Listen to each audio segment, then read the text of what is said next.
Welcome to Chillin' 101. We hope this video helps. You begin by cutting friction.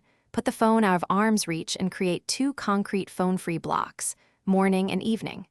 Do this now and don't postpone. It removes temptation. Once done, disable non-essential notifications so only calls and alarms come through, because reducing alerts lowers automatic checking.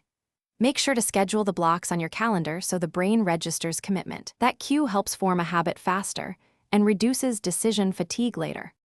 You now replace checking with an appealing alternative. Pick a 10 to 20-minute activity and do it when you feel the urge, because substitution beats willpower alone. Once you have an activity, add friction. Enable grayscale, set app timers for 1 or 2 high-use apps, or move those apps to a folder deep in your home screen. Make sure the phone is physically separated, another room or drawer, since removing immediate access dramatically lowers impulse use.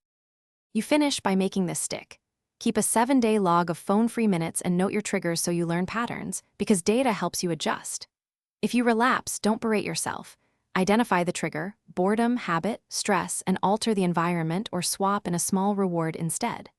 Once stabilized, lengthen or add blocks slowly, increasing by 10 to 15 minutes weekly, and if notifications sneak back, reset limits immediately to regain control.